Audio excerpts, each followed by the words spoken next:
wana équipe na biso na malembe na place de l'ingénie sous-souté. Équipe raté Wibi. Bandibo bazoko kobeta premier mitante. Komite bajoyo Canadien biso to bandi kuna la na tsima baba bitumba. Ona mina kaza na mbongo. Mwasi maseno gagné malidi de ntina terrain na kana Kinshasa. Et ça l'a raté.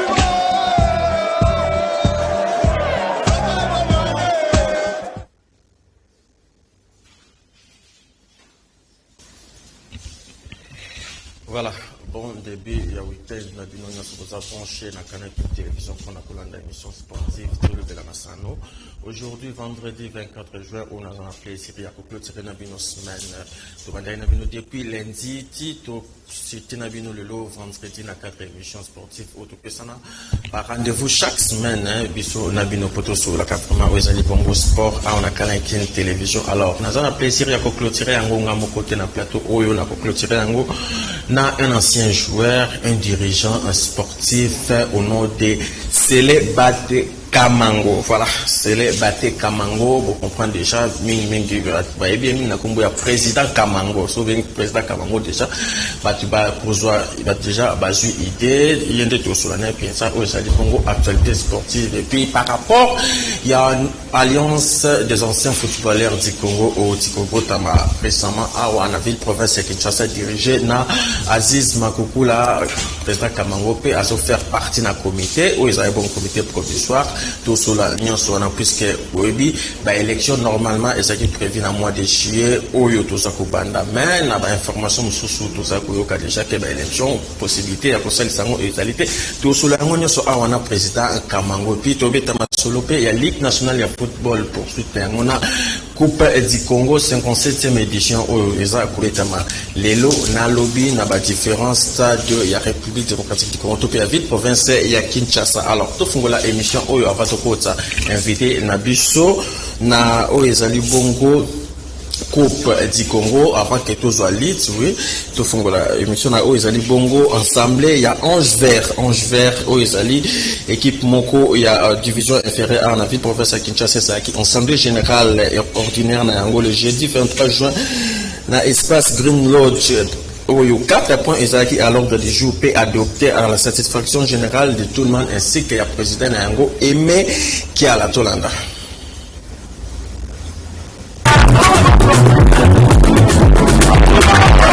Le 8e classé du groupe B du championnat de la team provinciale de football de Kinshasa avec 41 points, l'AF Angers a tenu son assemblée générale ordinaire en présence du délégué de la division urbaine de sport et loisirs, Tony Massamba, et celui de la team provinciale de football de Kinshasa, Annie Poutou. Après vérification du quorum qui était largement atteint, le secrétaire sportif de cette formation, François Mboyo, a brossé alors et à l'âge les 4 points qui étaient à l'ordre du jour de ses assises et quelques décisions prises par le comité du club.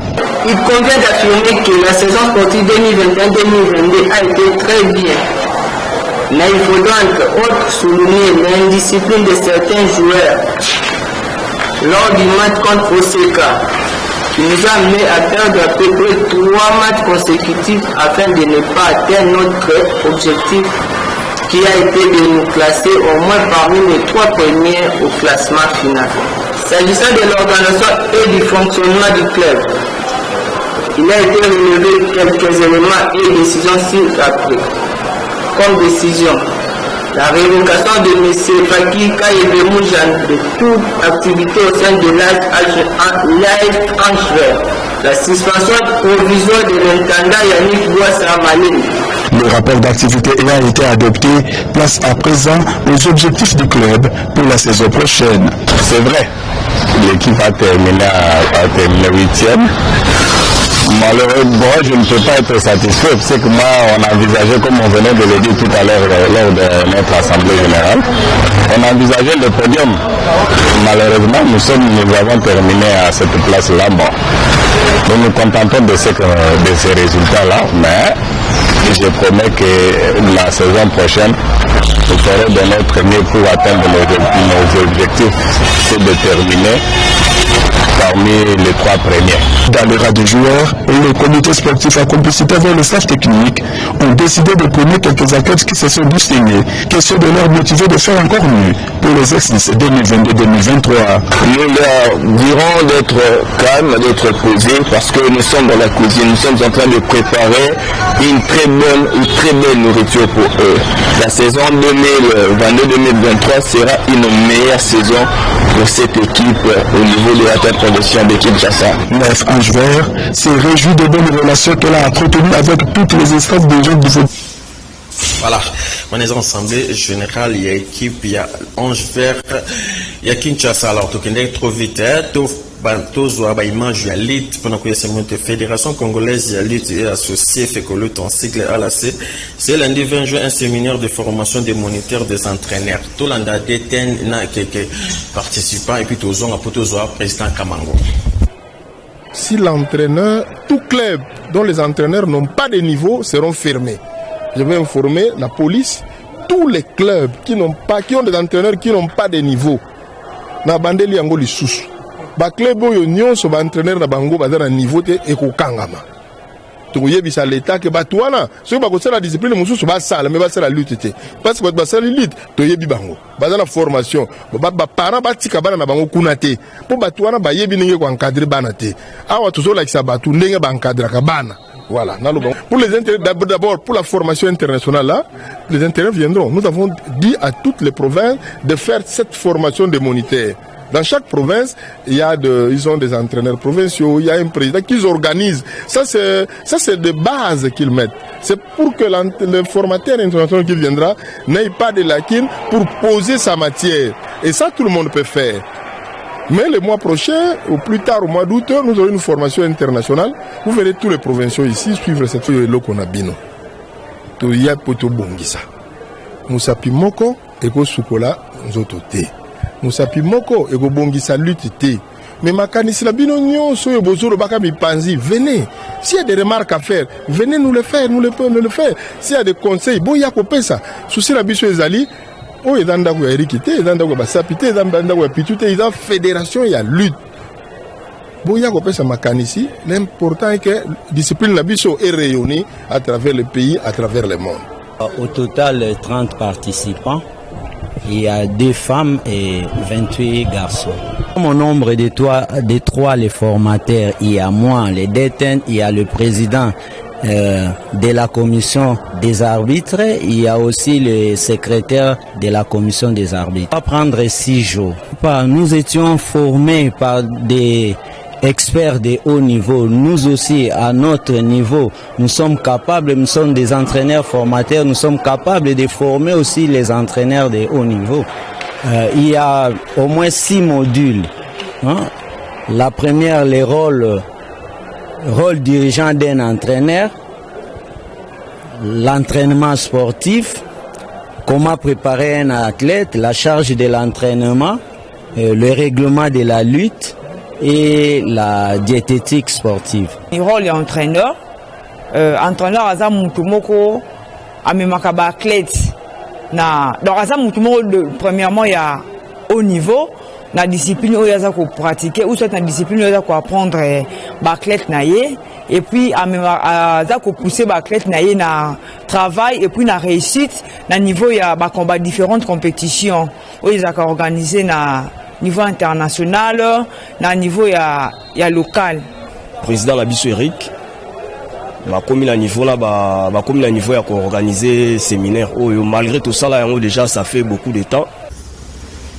Voilà, on a Botu Kolanda, propos, il y a président d'abord, en premier le président, il y a Fédération congolaise de football, Eric Kinzambi, et puis Bomoni de Ten Basapi, na quelques entraîneurs, Oyo Balobi, na micro, il y a Freddy Soumaïli. Sur cette chose, on a invité Nabiso, président Kamango Bate Sele, président Kamango, à côté, Poto, Solonana et Penza, Oyo Sali Bongo, sport, Solonana évolution, avancement, il y a football changement, bien sûr, puisque Bango, il y a combat, il y a Bongo changement, il y a football congolais, et sur tous les plans et sur toute l'étendue, il y a République démocratique du Congo. Président Koko Fanda, Alors, le président Kamango en attendant Azali ko s'installer sur que Samino Penza au Salibongo ba information oyo pour la biso tout à l'heure on a eu Salibongo Coupe du Congo Dame championnat du Congo Dame pour nous connaître Samino était grosse désillusion à côté à Amani a aussi pour la Bongo éliminé la premier match à quart de finale au Ezakobeta Manastra de 2 martyrs de la Pentecôte Amani Espoir a éliminé Amani dans le terme à 90 minutes c'est Basalaki 0 but partout alors on a séance et à tir au but. Espoir a marqué 4 contre des Osalike. Amani Oazaki équipe qui annonce du titre et à édition passée à Zalabongo éliminé ma combinaison Mususu Ezali Boeto Sepela Abetana Bikira na mi-temps Bazalaki 1 contre 3 à faveur ya Bikira et puis match Mususu Eza Mazembe na Osek et puis na 15h Kozala DSMP Bikira na Ituri wana tozalibon na Coupe du Congo Dame. Président Kamango, bonjour. Bonjour, messieurs les journalistes. Bienvenue à tout le monde ensemble. Merci beaucoup. Oui. Nous à disposition d'ailleurs. Voilà. Donc c'est Peli vraiment na disposition. Nabiso président Kamango. Alors avant tout, soit président Kamango, bientôt qu'une image puisque Boebi que avec bien les lots d'Ongezaki préfet na ville province à Kinshasa baza pour réclamer vraiment cérémonie officielle il y a remise de médaille ya coupe na bango oyo ba utaki ba remporta qui bien que Ezaki ba kamboleka belé alors ça a été confirmé sacré avec les bonnes tous soit juste quelques secondes oyo il y a ba image de comme la biso ya sitting ya ba fait bien devant la fédération congolaise de football.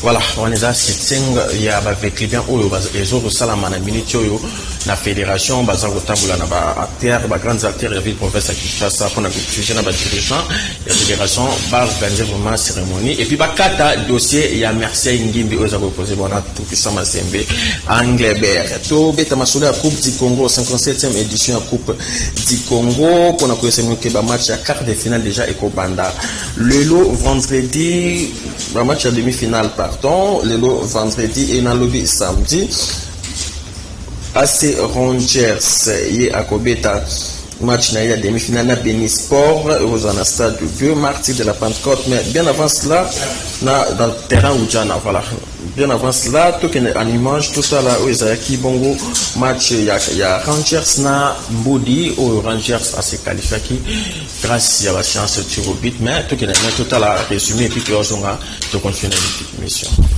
Le coup franc sous pour là, c'est Rangers qui doit se réveiller. Pour l'instant, ils sont en train de jouer le jeu de Moudi. Ok, il doit prendre le ballon, il doit poser le ballon, poser le jeu et pouvoir jouer. Là, ils sont en train de jouer le jeu de Moudi en jouant sur des longs ballons. Ils doivent essayer de poser le jeu. Sinon, c'est bien pour Moudi. Ils ont envie de jouer un jeu comme ça. Ah oui, coach Mpoi Stupira, le directeur technique de la Sukuya Sport.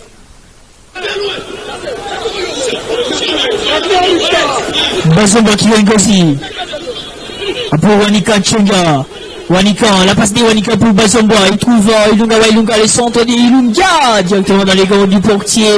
Bala et Boulou de la S Mboudi. Il va dégager très loin. Le dégagement de Mbalaka. La tête d'Ilunga. La lutte entre Bazomba, Kiwengozi et le latéral à gauche, Bedi Bassongila de la S Mboudi. La belle réception de la poitrine. Mais le ballon chippé par Wanika Tchonga. La touche pour l'AC Rangers avec Ilunga pour Bazomba Kiwengozi, bien surveillé par le défenseur Dikassa Mukenge. C'est plutôt Sumbo Yannick. Et c'est un coup franc. Oh, c'est une touche pour les académiciens. Ngembo Timba, le centre de Timba Ngembo pour Bengele Kassoua, la frappe de Bengele Kassoua. Quelle frappe de l'ancien de Louisiana, Bengele Kassoua. Le latéral gauche de l'AC Rangers. Mais le portier adverse était bien présent. Le portier était vigilant. Première fois que ce ballon arrive du côté gauche, je pense que la défense... Voilà. Sengel Boyeba que Waneza Obot Komona Neza match ya quart de finale ezaki Rangers na Beni, voilà, na Rangers na Mbudi MB partout na match et puis na bati Robin Rangers a s'imposé 5 tirs réussis contre 4. Et match mso demi-finale mso sur Ezalata Rinclair Motema Pembe Akobeta na GS Bazano, il y a Lubumbashi Bazano entraîné par le coach Andy Magloire Foutil. Et puis la finale va intervenir le 28 juin prochain. Président Kamango, en tant qu'ancien dirigeant, en tant qu'ancien footballeur, président Kamango, une espérance aux années, état de santé, il y a football congolais, pour tout le baka foot, non, le sport en général, et ça, c'est la lecture. Mais pour la lecture, quand il s'agit de bien, ils allaient chaotique. On est sur bomba yangote. Vous avez demi-finale Kobetama na Tironini. Ils allaient mawa. Tantôt Jana, tantôt Martin. On a que même Angouma les athées, bateau s'est désintéressé dans le Congo. Donc, il faut qu'on t'arrête. Championnat ici, là, il y a des championnats au Tikolek. Parce que comment le championnat Morubabenga Kango expérimental, et ça l'imboula boni, championnat est toujours expérimental. Mais le championnat est sous Kandingini, respect à calendrier zalité, et qu'on a la phase aller, et Syrie et Koki, bon, Bakati, bon, bateau, équipe pour gagner, essayer de gagner à l'avance. Donc, le championnat est à la beauté, ça décourage tout le monde. Ngai Mutuluku Langai, quart de finale Betama, Awanamboka Nazarate, c'est-à-dire que Tokomi les intéressés. Toujours Lukasiko yo refonte il y a football et un cannabis. Donc on a pas démarche à refonte parce que celui au tiki pour même le pouvoir public et là on va occuper un côté. Tous en mboka moko oyo na loko ba bengi la loi sportive ils a jamais appliqué malgré que Ezoama Kitangu, l'un de notre, donc un ancien footballeur, à l'ECA qui l'a assemblé, en personne, Eugène Kabongo, a initié qui, pour tout la loi sportive. La loi a été promulguée en 2011, Tilelo, et l'eau, quand à mon côté, ils allaient appliquer. Mais si vous tout le monde, comment championnat ici, il fallait TAS Moto a déclaré l'équipe championne, donc Awa, tous incapable, c'est-à-dire nos dirigeants ici, tous incapables pour tout déclarer club. Depuis peu, club Esaï déclaré. À recouvrir dans nos droits à côté. Tout le monde est aussi ici. Président Oyo Azalaki sanctionné au niveau international. Tout le monde qui va retirer gestion financière. Mais, Nakanisa, ceux qui ont des alaka, Namboka Nabiso, ceux qui n'ont Kamango Nakoloba, je démissionne. Mais, tant qu'au cas moi que bateau yo basali 18 ans, 20 ans, qui n'ont même plus un projet à présenter, malgré toujours Batikal. Nous ne comprenons pas. Ngai personnellement, n'a commis tout na vraiment cause la Congolais les lots et les lots connus. Yangwana la katina biso ba footballeur. Bibi ngai na kobomba ngote na 40 années yo na poto, mais dokola na katia monde de football. Na bundi mingi na kati ya monde ya football na kanisa lelo mingi pe bayebi pe susu ba travail oyo biso to accomplir ngote na ndenge ya libanda to bundi mingi na eloko oyo babengi association des anciens footballeurs soki bozali susu na la bonne référence to tikala na souvenance moko souvenir moko ya makasi o babengi yango Marbella ça a été monté na extérieur. Marbella a dit expérience à Ouate. Na Marbella tout ça la fini. J'ai eu à représenter la FECOFA à l'extérieur juste pendant 3 mois. Et en dehors de 3 mois, pour parvenir avec moi en tête, tout est le binationaux à l'époque. Je dirais, tu vois ban, tu convaincre ban, au bazari ko beta na ba équipe étrangère na Libanda, au ba binationaux, tu convaincre bango, ba ya pe ko apporter moi savoir-faire na bango et pas na bis. Tu memi ba entraîneur, tu fais mal le bango, ba entraîneur, ibenge, tu entraîneur Otis-Ngoma, ce sont les produits, il y a travail na biso na Libanda. Pe ba yawa, ba résultat yao ba stali et commonal. Mais il sera juste kaka et bandi bamoni na concurrent et ça qui une suspension comme na mesana non radiation ça éliminé si ko ta tolobeli bango makambo ya ba vérité ezoleka mais wana ça qui do buka ya 3 mois allez parce que non je vais m'écarter parce que ce qu'on a na mboka wana ezali pour ba salirio na monaki avec ma conscience je ne pouvais pas me permettre na la salir. Alors, les lots, les lots, na zongi pe na mboka to bundawa. Pourquoi? Biso ba footballeur, ba tia biso mobulu, ba kabola biso makasi. Na français balobaka diviser pour mieux régner. Basalani. Soki ba moni to bandi ko sangana, baluki ba to ba kota na équipe nationale ko bazwa ba prime.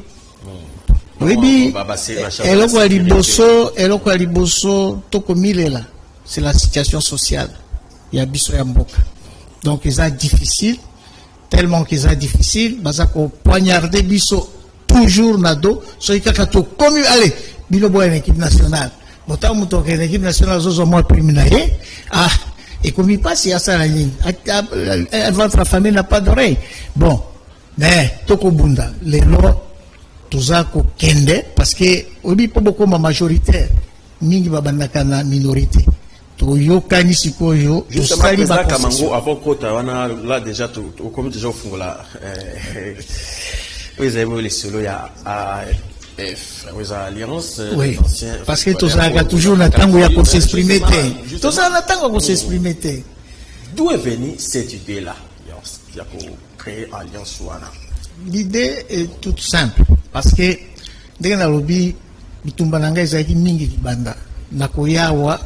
Ils ont moment de passage, na les vacances, Tomeki Kosala, mais Toyaki en 2007 déjà, avec l'association Nalobi Alibanda, association des anciens footballeurs, il y a diaspora, beaucoup plus basée en France, Toyaki en 2007, Poto Luka, avec Toyaki rapport de force, Poto Luka quand même tout se faire entendre. Mais Toyaki, plus d'une trentaine de personnes, anciens. Oui, toye na ba physicien zao na ba rebelle. Alors, to komi a boye, to kutaki ba ancien yao. Tango wana ta reconnaissance mkezala kite, bazalaki rassemblé autour ya Inafrique. Et to kutani to sali ba projet na biso ezalaki pour que biso ba footballeur to ko taper la gestion ya football na Bokalabis. Parce que la configuration, il y a un comité exécutif depuis vingtaine d'années, footballeur à Zarakate. Mais, comme la statue Zaraki taillée sur mesure, donc Zaraki difficile. Parce que n'a pas eu Sabino, Batoloko, la pauvre Kalala Mukendi, vieux Kalala, Oyo Toyeba qui est là-bas, Bunaye, Azaï Kotia, a postulé qui, candidature n'a Zaraki rejeté. Pourquoi? Parce que na ndenge makomamiza na statut à l'après bayi ko kabola biso to kabola biso bon bato misusu yo bon équipe nationale to kweki to zongi lisusu to zoya to kuluka ko se reconstituer to zo mais cette fois-ci ndenge ni alliance botami to lobi trop c'est trop avec la médiocrité to komona yango o lelo football bato ba occuper lisusu yango te. Au commande lelo bato ba congolais ba komi kolanda ndeso match ya Barcelone Real et Betami au moni engouement mais o ya biso rien to bino tous ont conscience la conscience wana de to bandi na création et lokoyo en commençant d'abord toujours qui incident moko na travaux et atelier il fallait tous désigner un seul footballeur à représenter Bisso mais toye kokutana punda na salle 2 donc et ça qui déjà frustration mais Bisso tokolukate totikala na ndenge il fallait tout ça la concession bino mo bolobi bolobi bandeli président Kabango mais c'est que na qualité on a na association des anciens en alliance pardon des anciens footballeurs na ça c'est secrétaire général donc il fallait tout ça la concession on a tout ça li que na alliance toutes les associations multitude d'associations ils ont coexisté et il y a nakati chaque association a une autonomie nango mais tout le temps travailler pour des buts communs aussi des objectifs communs parce que les alimingi tout travailler en pour na uluka pour redorer donc pour relever dans le déficit que nous avons remarqué en football et puis pour porter tout revendication. Justement, président Kamango, puisque vous le là, à travers la machine atelier, à travers l'atelier au Salaki, n'a pas membre de la CAF, fédération, on a bino, toko retenir nini na kati au pétable de Kachaki, où c'est très important pour se saisir nango pour la belle chose à quoi. Non, et là, il y a des choses à dire, et là, il y a des choses à dire, tout le monde a été sur mesure. Tout le monde a été débloqué, point qui a interdire, par exemple, un footballeur à postuler. Effectivement, tout déverrouiller qui a dans ma proposition. Parce que tirer l'Assemblée générale et se tenir dans nos têtes, donc le bâtiment, ils ont adopté, mais ils ont qui atelier. Il fallait qu'on soit quand même un canevas avec des propositions un peu harmonisées pour supposer et qu'il y ait l'Assemblée générale a quoi adopté. Et ça y est, c'est Kendeki ou Ezalaki Malunga Tepipunabis. Mais na bilo kolokwa na lobby to déverrouiller que un footballeur parce que na lobby pour un footballeur ou mutuazan accord de métier dirigeant d'un club qui au postulé hein il y a pas de malamo et là pour ami balé tout ça il y a un problème mais âge Ezalaki verrouillé dans 70 ans et puis il fallait au bandana 30 ans mais tout ça y que tout qui ça na 25 ans tout matisapé ti et la aptitude physique à Motonde est jugé que par un certificat médical aux alliés inaptes pour exercer pour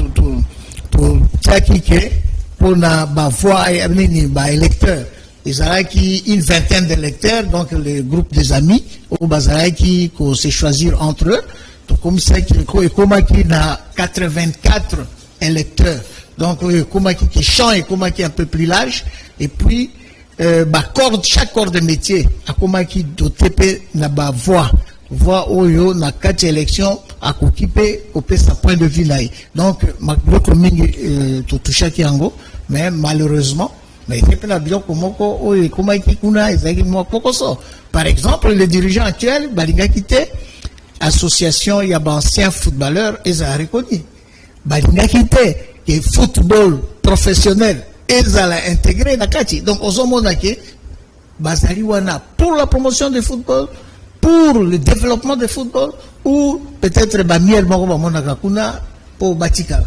Donc, Makambo Mingi Yamalamunga Izalaki, na Makamususo, il fallait débattre réellement la Kati Assemblée.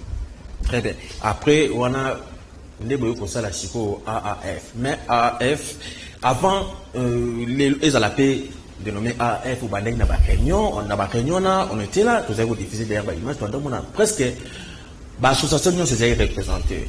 L'association s'est représentée, membres qui sont membres, dirigeants, mais juste après, on a AF Bimi, oui, on installé le comité provisoire aux secrétaires, ça provisoire jusque-là. Mais effectivement, vous voyez, l'élection c'était normal que le Kola Tokutana qui deux représentants, tout le cas, tout ça la consensus, tout se rapprocher, tout le cas, Kozwa et Lokomoko, Oyo et couper sa visibilité na vision biso ba footballeur tozanango.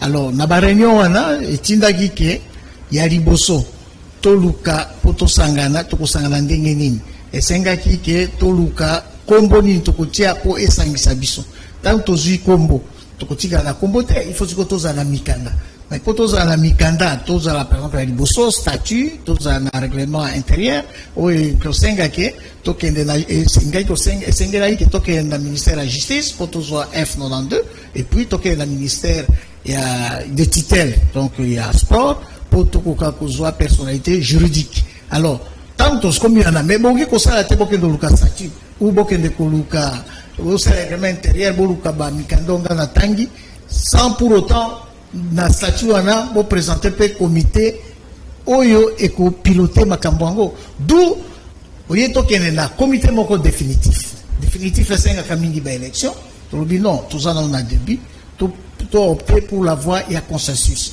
La voie et à consensus, il y a un comité provisoire pour la kotia déjà fondation. Après, tout est dans l'élection. Dans l'élection, il y a déjà tout y est bien le fondation Nintoti, tout y est bien le Tozokoluka. Après, tout y est bien entre biso, Ndengenini, pour se positionner pour l'hôpital à l'efficace avec les. Voilà, le président Kamango, le comité mort en place, où il a dirigé na Aziz Makoukou, là, où il a Congolais d'origine, bien que Abetaki, côté football, bon, en fait, le BRR, pour Kotana, Kamamo, il s'est là que Abeta, dans l'équipe nationale de Portugal, mais à travailler une équipe de la fédération, une équipe nationale, comme ambassadeur de football. Vice-président Isaac Atende Léonard, en Europe, mais c'est le vice-président, deuxième vice-président Eugène Kabongo, troisième vice-président Erita Ilunga Congolo, quatrième vice-président en charge du football Joël Thierem, cinquième vice-président en charge de la province, la poste en vide, secrétaire général Oezayo, président Kabango, premier et deuxième secrétaire généraux sous-chargé à l'archive Lula Lugo Godel, voilà, Godel n'a pas chef Mbote, et na René Kachama, voilà. Trésorier Santos Moutubile, trésorier adjoint Batulenga Chikose, actuellement à Londres, conseiller juridique Alain Makengo, Oyo Bakenda qui n'a président Kamango, na atelier, na niveau de la fédération, conseiller juridique Moussou Deko Djongwe Madeleine, Ngenzo Koulou Peter, relations publiques, Mangituka, Papi Mboyo, tous ces voilà côté relations publiques, ils ont vraiment évolué. Mais le président Kamango, à la secrétaire générale de tout le monde, juste après installation et comité provisoire, membre, na batu comme on a besoin de figurer, sécher la réunion, ça comme on a sauté, tout le mec un peu confié. Non, la personne d'Aziz Makoukou là dérange. C'est pas Aziz Makoukou là qui doit vous diriger, ou soit nous diriger, président Kamango, votre avis. Non, Oyebi, notez que tout ça beaucoup plus divisé. Pourquoi? Parce que baluka toujours bakabula biso, toko kakoza ensemble te. Mais dire que tous allez diviser, je ne pense pas que tous allez diviser le quoi tous allez diviser avant. Tous allez si peut-être na bateau pour la raison. Voilà, je pense que là, tout le monde a une image à une réunion. Raison, évoqué, ça peut-être la réticence, non. Réunion, on a dit ceux qui t'ont convoqué réunion, les gens viennent. Membre Bazakoya. Mais n'a pas eu le par erreur, par accident, Makoukou là, exercice, à Beta qui. Non. Il faut qu'il y ait une histoire pour un cannabis. Voilà. Aziz est là, réalisation. Oui, batango biso tokenegi na poto équipe n'a pas plus de 2 étrangers. Mingi bazui ba nationalité pour akoka kobet ba pesier pour liaise à l'étranger mais ba faciliter accessibilité akoka kobet. Après la situation est pour se dégager. Mais bobo sanate l'histoire catholique, catholique. Après, moi, dans ce cas, la choix alors, Aziz, a qui n'a pas trop, n'a pas famille. Après, choix Aziz, après, il a une équipe des espoirs. Parce qu'il y a un espoir. Portugais, congolais. À Betty, l'équipe espoir, il y a Portugal. Mais il y a aussi de jeunes Congolais au Banamboka Nabiso, au Babeti pe na ba équipe espoir et étranger. Bakambu, Mulumbu, Boebi qui va détaper l'équipe espoir. Il y a par exemple la France. Mais tant que si vous avez le choix, Mulumbu a fait le choix pour Abetao. Et la tête et permettait quitter que et Kangaye qui a yaté. Parce que à l'époque, il fallait 21 ans. Si on conquis 21 ans, on au rétracté.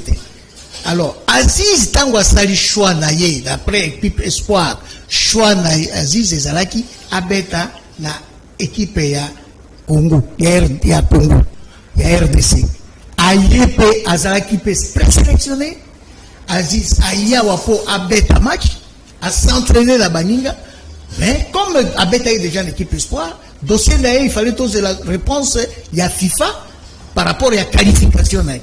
Mais FIFA est pour répondre non à sa coquille 21 ans, moyen à bêta sous et saté. Mais tant que Aziz a bêtaté, Aziz soit zone équipe à Portugal et rappelé. Mais c'est Aziz qui a fait qualifier l'équipe de Portugal pour la Coupe du Monde dans l'édition. Et ça qui va falloir réaliser les Congolais.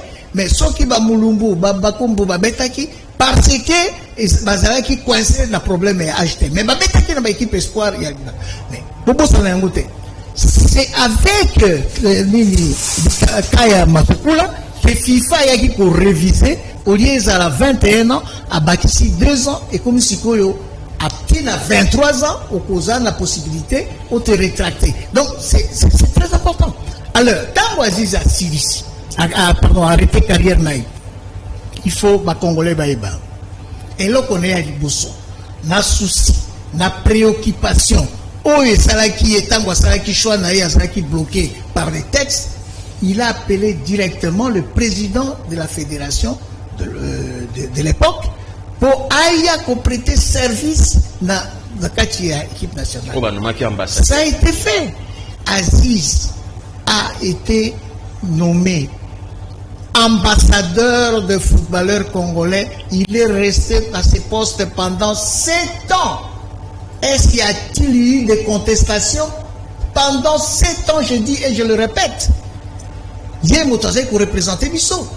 Nakati ya soki na tuni bino na ko tuna bino na alliance na fekofa wapi oki ko contester makasi parce que na fekofa bajeur boni ba na fekofa oui sangai bajeur boni pourquoi mes collègues footballeurs va comporter protestation en athée va porter protestation non je ne pense pas donc pour nangai parce que la équipe ko analyser ba dossier ce qu'on tali de près bateau yo bako contesté na koyebi sabino Aziz Azali président na bango na kati association ASF ce sont les mêmes personnes oyo bazalaki esika moko Aziz président na bango lelo sikoyo lokola ba scission esalemaki oyebi que quand il y a scission ça a toujours na ba considération un peu difficile mais nous sommes des hommes c'est difficile mais moi je vous dis pas impossible. Donc nous sommes des hommes, là où il y a des hommes, confier pour Kaizalaka, mais pour travailler pour Baninga, Oyo Bazarake Sika Moko, Oyo Bandimaka, Bango Moko Batiaka, Aziz président na Bango, bon, Bazoaki Mo Bakoko Bakamwani, Bazonga à la raison, parce que le plus important est les enjeux pour le développement à venir, il y a football Nabiso. Merci président Kamango ope mamukia to kende en image tout à tout beta siko activité oyo pour ça c'est-à-dire déjà bon bandak activité tout le monde wanda na messe en tout yo en messe mode d'action de grâce au budget qui na ba ancien footballeur ñoso décédé ba ancien dirigeant décédé tout zo mais to pesa ba téléspectateur d'information o na o etel bongo li na foot ligue nationale de football et qui na suka awa pour na question que dimanche na stade 2 martyrs affiche moko sport meneza prévu kuna ekozala AS Vita Club ya Kinshasa akoyamba équipe ya FC Renaissance du Congo wana bosa comme les entraînements ya fait club ya lelo oyo ba s'entraîner qui na stade de Martyrs là de l'autre côté na Maniema na stade Joseph Kabila ya Kindu Maniema Union akoyamba Lupopo o déjà validé qui ticket na pour na coupe ya confédération saison prochaine.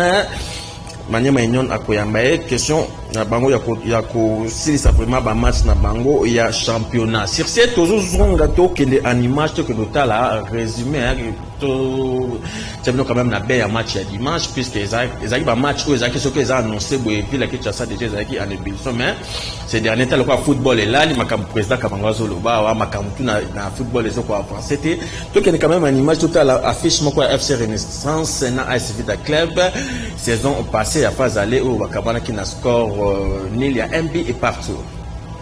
Ça, tout est déjà prêt pour les coups d'envoi de ce match et c'est parti. Battu contre la formation du Vita Club la saison dernière sur score d'un but à 2. Et ce sera une contre-attaque peut-être pour les hommes de Camille Boulambo à l'entrée de la Juva de réparation. Il a un peu freiné et il va chercher à crocheter à l'entrée de la Juva de réparation. La frappe qui va passer au-dessus. Il a joué à la précipitation. Mais l'action c'est plus sublimé parce qu'ils se disent et c'est bon ballon, la frappe de Yacoub Sili et qui sera sorti par le portier Guy Serge Moukoumi. Il est resté vigilant et surtout une claquette impressionnante pour éviter. Mais attention avec Moumbéré qui... Et c'est parti, Jérémy Moumbéré qui va tirer ce ballon et la reprise de la tête qui n'a pas pu trouver le chemin de filet. D'inquiétude parce qu'on a toujours, quand on regarde avec club des Sampé Renaissance, il y a toujours une frange des supporters qui sont contre. Et ce ballon qui est parti, Simon Mosola qui a repoussé les cuirs. Ah mais c'est comme ça que Renaissance peut... En tout cas, présenter Mbaya Manzewa, si c'était bien positionné, il aurait pu ouvrir la marque parce que il a voulu capter. Et c'est parti pour ce ballon des pieds des coins. Et voilà. On a beaucoup Kolanda juste extrêmement comme match avec club na Renaissance. Tu rappelles bien que côté Renaissance Zaki Zaki marqué la Ligue et puis côté avec club na dimanche Zaki y a pas penalty. J'espère que bana fibo dimanche beaucoup à la stade pour nous soutenir l'équipe na bino pour ça là quand même avec lui na René boza là quand même boza là quand même ba sensibilisation et pour ça la bien mine que ça la besoin tout le monde a ambiance on a pendant des heures là n'est-ce pas Jerly Mupalangai Jerly voilà Jerly Mupalanga Ondi yaza mwana fibo docteur voilà donc j'espère que vous savez papa lycée Banzi bino banadora bozana bon bino bobeta à Coupe du Congo papa lycée Banzi papa Banoïs Alaïs na Gislena Banzi le grand rendez-vous déjà c'est pour le 30 juin président Kamango Menala nenge tozali koloba wa avant tout ke na ba image bo bandaki déjà na ba activité tout mon activité penza munene auto na obenga mwa munene puisque ezaki le mot vraiment j'ai la veille ya New Africain il y a football organisaki messe moko d'action de grâce en mémoire il y a anciens footballeurs anciens dirigeants oyo ba tikabiso président Kamango. Merci, vous avez dit que les 18 vous avez déjà un événement munene il fallait les Kepan Abisso événement oyo moko bengi nuit du football africain. Parce que vraiment na rassemblement on a un événement on a tout ça la fête nene na ba légende hein oyo ba sala de beau et beau temps la pluie beau temps na katia football na biso mais biso to mona ki que na football na biso to na ba légende bile o batika biso na katia ba légende tout le monde légende parce que fait tu en as et c'est qui biso nyonso ba footballeur et puis tant qu'on lobby football na monde na biso na katia football tous appelés na ba corps de métier nous avons connu des grands dirigeants nous avons connu des grands entraîneurs de grands arbitres des grands journalistes de sport donc là ndenge boyambinga donc non organisation appelée Salema n'a pas étranger et parrainé bien sûr par le président de la République dont je salue pour le rapport na kati ya football. Alors surtout monaki